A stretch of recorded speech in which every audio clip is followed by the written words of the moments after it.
Hey guys, I kind of want to get a little bit serious with you right now. As my time in Boston is finishing, I just want to look back over it and talk to you a little bit about the recent events. During my time here, the Boston community has gone through one of the most horrific experiences you could ever imagine.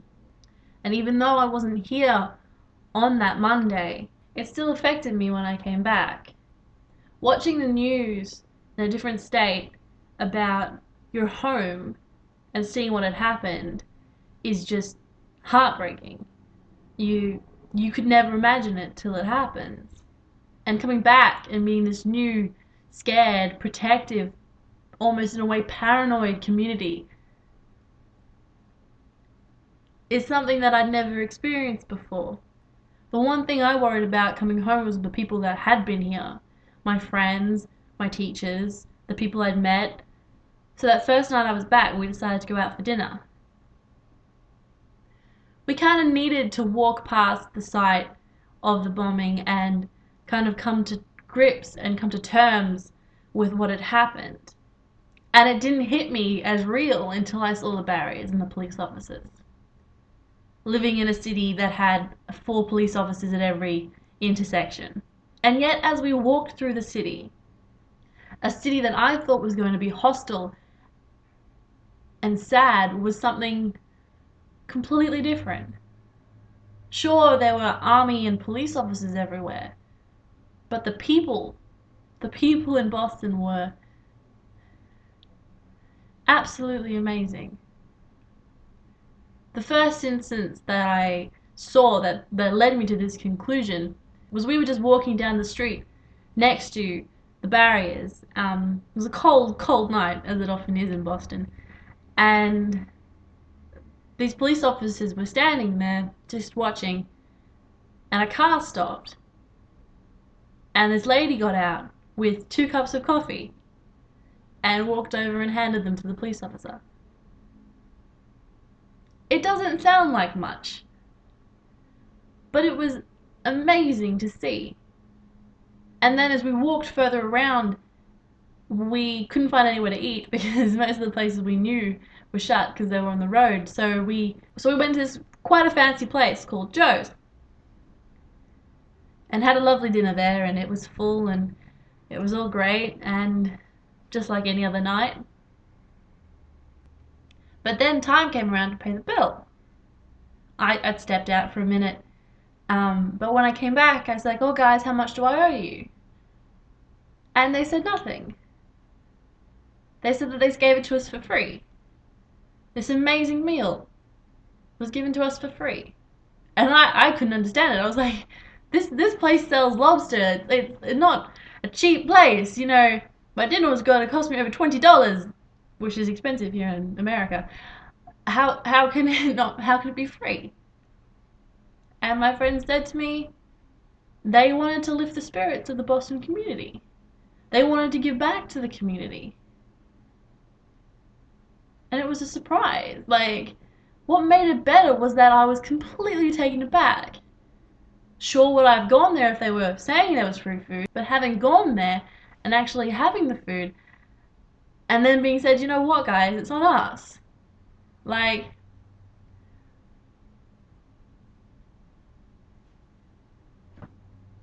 even now, I can't speak. It takes words right out of my mouth. Coming home, we walked past the memorial at the start of Boston Street, and I knew that that was going to be hard. I knew that that was going to be something that was completely unique to the city, and it was. There was the American flags and the flowers and everything that is there, but someone had left a candle on the road, lit, with a note underneath saying, "Use these, pay respect," and it left a whole heap of just candles, unlit candles. So you could just take one if you didn't have one. And it was so amazing. It was It was fantastic. And in the next couple of days, things, got worse. The police found their suspects, and a manhunt started. Now, I've never been in a city that has had a manhunt before, but it was something that I will always remember. They told us to stay inside.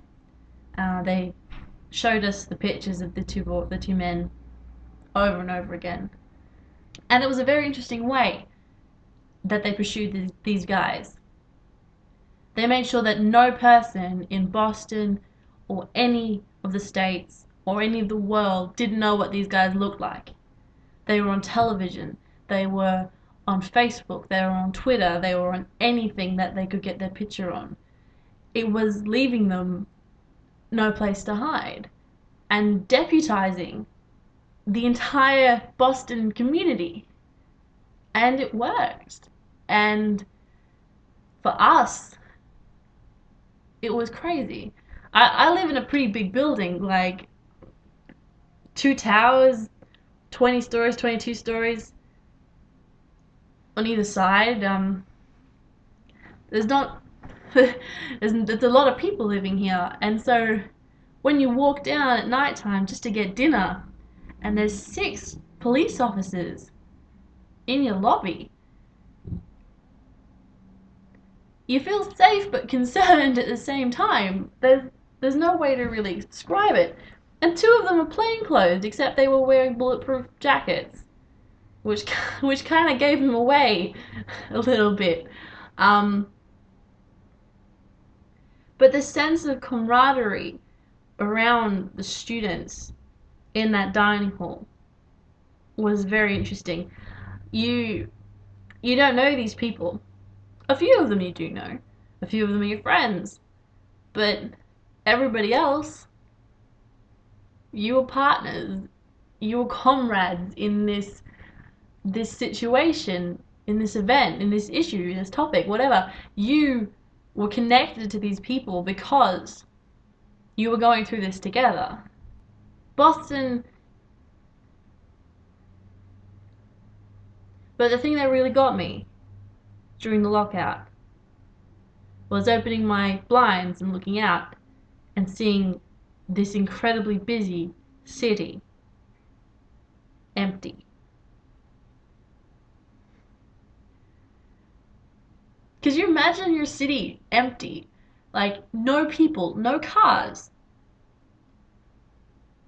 The call to arms that the police had asked of us was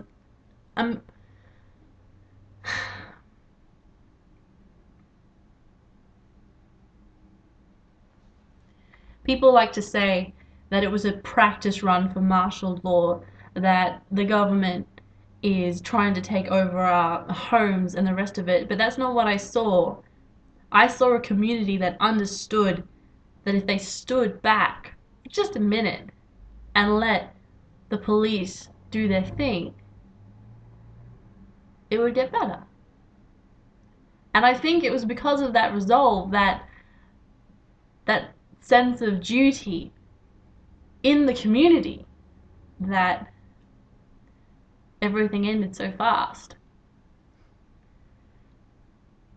Oh, and when it ended, when the last of the 2 had been caught, it was amazing. You knew instantly, because there were fireworks and people had just stopped and started partying in the streets with flags and chanting, and the police officers weren't stopping it because they were joining in and grabbing a drink and getting a kiss on the cheek or a pat on the back, showing so much respect for these men and these women. It's an experience I'll never forget, and I doubt anyone who was in the city that week will. And it's an experience that has tied me to this city. This place will always be my place. I will always be drawn back to it. I will always have it in my mind. Because I had some of the most amazing and terrifying time here. And I think that's all you can ask for doing this kind of experience and going out and seeing the world. Be scared and be homesick and cry and all the rest of it, but then a moment of pure joy and a community and everything just working. Uh, but I think it was something that needed to be said. I love this place and I love its people. They're truly amazing. And I will defend them till I can't anymore.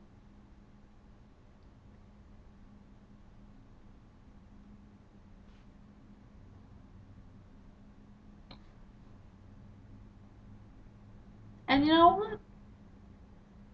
That's what makes it home.